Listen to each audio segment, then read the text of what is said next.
Rosiane Carvalho continua conosco e tem mais uma entrevista aqui para você que nos acompanha agora sobre este tema, que é um tema que vem gerando muita repercussão à segurança nas escolas. O secretário municipal de segurança está conectado conosco agora, Dr. Sérgio Fontes. Seja muito bem-vindo aqui à programação do Band News Manaus. Bom dia, tudo bem? Bom dia a todos. Tudo bem. Doutor Sérgio, eu vou só pedir que o senhor está com o retorno do rádio ligado ou com o retorno do próprio Skype, que é a ferramenta que nós utilizamos, e aí está ficando com eco. Se o senhor puder baixar o volume para nos ouvir, a gente vai ter um áudio com melhor qualidade. Como é que está me ouvindo? Sim, a gente está lhe ouvindo, mas continua com eco aqui. Eu vou pedir para o Tiago Pantoja para organizar aqui, para tentar resolver essa situação, para a gente ter a melhor qualidade do áudio, a qualidade que o doutor Sérgio Fontes merece para passar as informações, para passar aqui os detalhes, alguém tão qualificado quanto ele para trazer essas orientações e esses detalhes do plano que está sendo feito no município de Manaus e também a qualidade que o ouvinte merece para entender melhor a situação. Então peço para o Tiago Pantoja organizar, enquanto isso o Rosiane Carvalho segue conosco aqui, trazendo as informações, trazendo contextualização, né, Rose? Sim, Rafael, aproveitando esse espaço enquanto a gente organiza tecnicamente a entrada do Dr. Sérgio Fontes, que é um especialista em segurança pública e agora é secretário municipal de Segurança Pública e Defesa Social. Então, enquanto a gente aguarda isso, eu queria só fortalecer a última fala do Ian Ivanovic Diene. Ele disse, olha, cuidado com a divulgação da informação. Os próprios jovens ontem compartilhando desinformação, compartilhando link de sites muito duvidosos, pouco responsáveis com a informação. Então, procurem veículos que vocês considerem mais confiáveis, que estejam mais próximos ao jornalismo profissional. Isso vai fazer com que esses espaços, eles busquem ter maior responsabilidade com o que de fato é importante e o que não é importante compartilhar nesse momento. Esse é um dado. E todo mundo que é formador de opinião precisa, com muita rapidez, buscar se informar e saber que divulgar data de possibilidade de atentados é um ato de muita irresponsabilidade. Isso não deve ser feito. Ontem, um deputado federal do Amazonas fez essa postagem, mas acertadamente, após a repercussão disso, retirou. Deveria ter feito uma live, eu acho, dizendo, olha, não façam isso. Como ele gosta de aparecer e ele tem bom alcance, ele deveria fazer isso dando instruções do procedimento correto. Isso é muito importante nesse momento, para a segurança de todas as crianças, estudantes e professores nas escolas. Agora sim, o doutor Sérgio Fontes. Muito bem, temos então agora aqui um ajuste feito e vamos testar novamente o áudio do doutor Sérgio Fontes. Doutor Sérgio, o senhor nos escuta bem? Escuto vocês bem. Agora a gente tem um áudio melhor do senhor e não tem mais aquele eco atrapalhando aqui a nossa comunicação. Bom dia, doutor Sérgio, seja bem-vindo. Bom dia a todos. É um prazer estar com vocês nessa manhã. Bom dia, doutor Sérgio. Eu pediria só um pouquinho de retorno melhor para mim. Eu pensava que eu era surda, mas eu já fiz exames, eu vi que eu não sou, não. Está um pouquinho mais baixo para mim o retorno, mas é o seguinte. Doutor Sérgio, primeiro, muito obrigada por estar aqui conosco. A sua presença é muito importante por toda a sua competência, a sua experiência na área de segurança pública. E a minha pergunta é exatamente essa. Em que medida, até que ponto colocar segurança armada em torno de escolas, em locais de alta concentração de crianças e adolescentes, nos traz sensação de segurança? Ou nos traz uma sensação de ainda mais temor que, de repente, no momento de descontrole, isso possa ter uma reversão negativa em relação à segurança física dessas crianças? Olha, eu acredito que todas essas propostas que vêm pululando nesses últimos dias, elas são bem intencionadas, fruto da preocupação da vítima com a segurança das crianças. Doutor Sérgio, me perdoe lhe interromper. Doutor Sérgio, o senhor me escuta? Como você fala uma proposta? Eu vou interromper aqui rapidamente com o doutor Sérgio Fontes, em respeito ao doutor Sérgio, e claro também aos ouvintes e às ouvintes, porque realmente a internet não está colaborando. Então a gente vai utilizar aqui o nosso procedimento de emergência, que quando o nosso Skype não funciona, para a gente ter a imagem aqui do nosso entrevistado na nossa live, a gente parte para o plano B, que é a ligação telefônica. E a gente espera, obviamente, que a telefonia colabore melhor do que a internet conosco para trazer o doutor Sérgio Fontes aqui com essa entrevista ao vivo e exclusiva. O doutor Sérgio Fontes, que é delegado de Polícia Federal, é um especialista em segurança pública e é alguém que tem todas as qualidades para trazer essas informações, além de ocupar esse cargo tão estratégico que é um cargo de secretário de segurança pública do município. É um cargo novo, inclusive, é uma atribuição nova, e a gente precisa ter aqui, então, um áudio de qualidade para que o Dr. Sérgio possa falar com a gente. Então, a gente vai ajustar aqui, obviamente, para trazer as informações.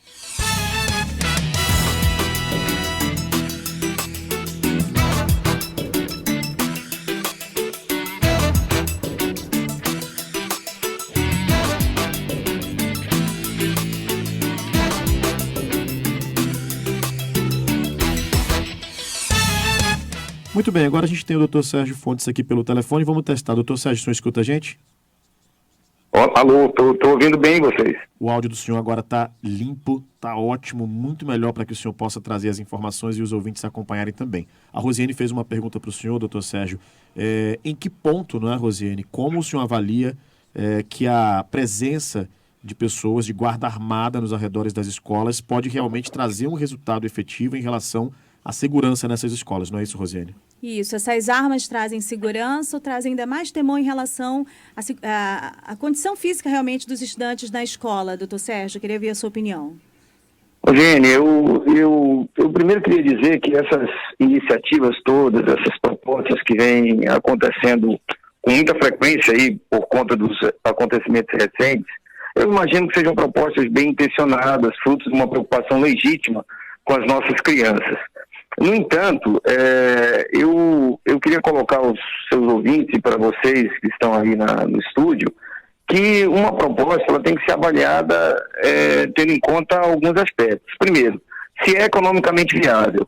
Segundo, se pode ser aplicada numa escola ou em 510 escolas, como é o caso da nossa SEMED, da nossa Secretaria de Educação, que é uma rede de 510 escolas, inclusive com área rural, para proteger. Terceiro, qual é o custo-benefício dessa medida? Quarto, ela pode se manter a longo prazo ou ela é apenas midiática? Quinto, ela encontra respaldo legal? A lei permite que essa medida seja tomada? E sexto, ela foi discutida, eu acho principal, ela foi discutida com alunos, professores, pais, gestores, e eles tiveram todas as informações necessárias para decidir. Especificamente sobre a sua questão das guardas armadas, eu não vejo nenhuma vantagem, porque a gente que é da segurança pública sabe que você agregar uma guarda armada, na verdade você vai estar trazendo alguns problemas para a escola que ela não tem hoje. O primeiro problema destes é a arma em si. A arma vai ser buscada pelos criminosos, como acontece em outros locais em que há guarda armada e o bandido vai lá para pegar a arma. Então eu vou trazer para o ambiente escolar mais problemas. A segunda questão, para falar especificamente de armas no ambiente escolar, é armas no ambiente escolar. Quem é que garante que a pessoa que está portando arma num ambiente que tem crianças, adolescentes, está preparado para lidar com crianças, adolescentes e andar armado? E o terceiro é o custo disso. Uma coisa é um colégio botar uma guarda armada de 1 ou 2, outra coisa é o sistema público e gratuito de educação bancar milhares de profissionais armados. Eu, por exemplo, pessoalmente, não gostaria de ter um filho numa escola com pessoas armadas e circulando. Não acho que o ambiente escolar é um ambiente que se coadune com a guarda armada.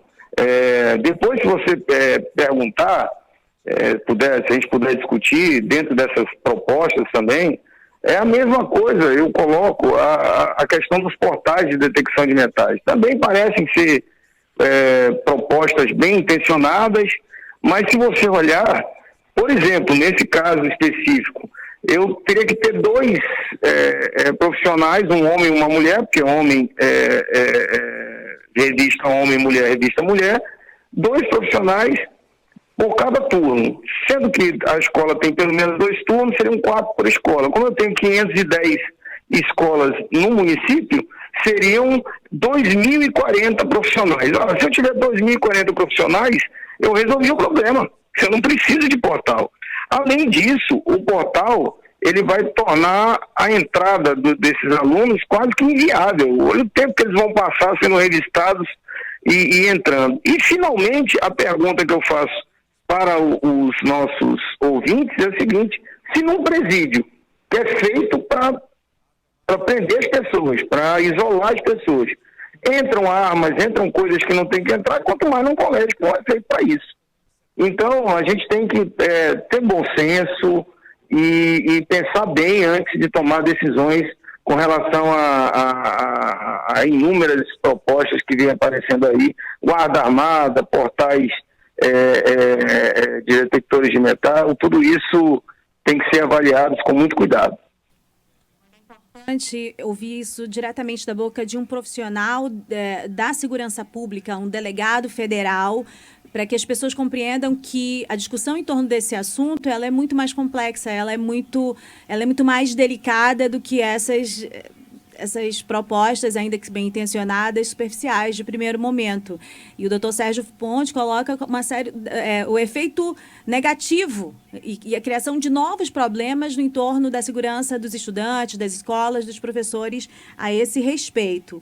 Dr. Sérgio, pelo que eu compreendi, o foco, além de, claro, são medidas de segurança pública que envolvem a sociedade, mas na escola é preciso de medidas estruturais em torno da educação mesmo, de inteligência e de estruturas que evitem, por exemplo, o que se tornou quase que comum, né? Assim, hoje em dia, na verdade, a gente discute um pouco melhor sobre essa questão do bullying.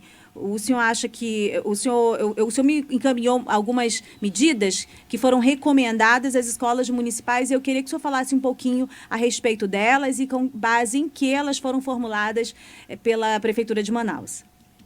Exatamente, Rosiane. A gente trabalha na prevenção.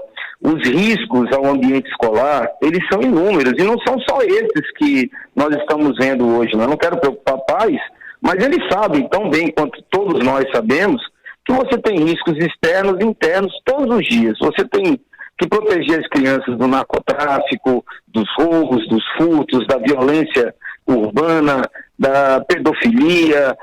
Você tem que proteger o ambiente escolar da violência escolar, do bullying. Então, as ações preventivas, e isso a CEMED tem bem em conta, a gente tem trabalhado muito nisso. A prevenção é o melhor caminho, como você mesmo falou aí. A gente tem que se antecipar, acompanhar os movimentos dissonantes, as personalidades que precisem de ajuda, e atuar nelas antes que elas possam fazer alguma coisa.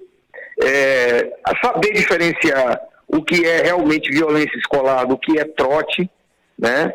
E atuar treinando professores, gestores, profissionais de segurança pública, porque atuar com crianças e adolescentes, como todos bem sabem, é diferenciado. Não é a mesma coisa que atuar com outras pessoas. E nesse caso específico do bullying, muitas vezes ele é silencioso, ele ocorre, você precisa ter um olhar treinado para detectar e atuar antes que as personalidades sejam deformadas, antes que as medidas extremas aí, e absurdas, como a gente tem visto agora, aconteçam. E isso não passa por apontar culpas e procurar culpados para essa ou aquela situação.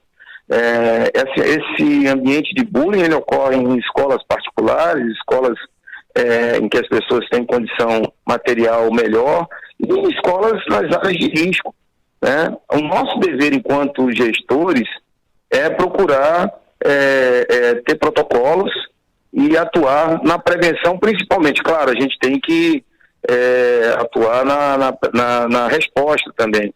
E é aquilo que eu te falei, a gente tem que atuar no bullying, nas personalidades violentas, a gente tem que ter equipes para fazer intervenções, a gente não pode, em hipótese nenhuma, você que está me ouvindo aí, em hipótese nenhuma, mudar a rotina da escola, porque o trote, que é a maioria, quer isso. A maioria dos eventos são trote, são brincadeiras de mau gosto, e todas elas voltadas para um fim só, nesse caso específico no ambiente escolar, não tem aula. Então, se eles conseguem interromper a aula, se eles conseguem mudar a rotina da escola, você está incentivando para que outros atos semelhantes venham a acontecer. E finalmente você tem que investigar, você não pode deixar impune esses avisos, esses trotes. Você tem que investigar tanto os atos infracionais, tanto os atos cometidos por adultos, quanto por menores de idade, responsabilizar os autores e dar publicidade interna, né? Você tem que agir com discrição, porque essas pessoas, como o Ivan falou antes de mim, elas querem notoriedade, elas têm uma necessidade muito grande de aparecer, e quando você entrega para elas o que elas querem, esse movimento tende a se alongar mais e mais. Doutor Sérgio Fontes, delegado de Polícia Federal, secretário municipal de Segurança Pública, trazendo então aqui para a gente orientações em relação ao momento que a gente vem enfrentando e trazendo também aqui informações e trazendo o conhecimento de quem sabe, de quem entende do assunto, né, Rosane, em relação a este tema. A gente vai chegando ao final aqui da entrevista, doutor Sérgio. Quero agradecer muito a sua participação conosco aqui no Band News Manaus, trazendo essas orientações e o seu conhecimento. Muito obrigado. Eu que agradeço, parabenizo a postura da emissora aí por não embarcar nessa divulgação dos atos que vem acontecendo, em específico, porque isso incentiva outras ações, e dizer a vocês que nós estamos trabalhando diuturnamente para garantir a segurança das nossas crianças. Muito obrigado, doutor Sérgio. Um grande abraço para o senhor. Um grande abraço a todos. Rosane Carvalho, obrigado por mais uma coluna estendida, digamos assim, hoje, mas muito importante nessa cobertura diferenciada para tratar desse tema tão sensível que a gente vem enfrentando. Obrigado. Obrigada também. Todos nós precisamos, mais uma vez, nos instruirmos sobre esse momento, nós jornalistas, como lidar com cada informação dessa. Acho que essas duas falas hoje do Ian Ivanovic, por meio das ações do Ministério da Educação, mas também do capital de conteúdo sobre a juventude que ele tem, e o doutor Sérgio Fontes, que é um delegado da Polícia Federal, alguém especializado em segurança pública, a tratar sobre essas medidas que as pessoas estão anunciando como importantes, que na verdade criam mais problemas.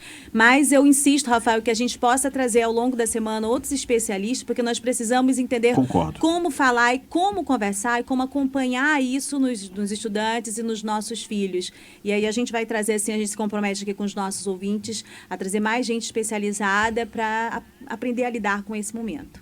Compromisso feito. Ao longo da semana, claro, faremos isso sim. Obrigado, Rosane. Valeu. Até mais.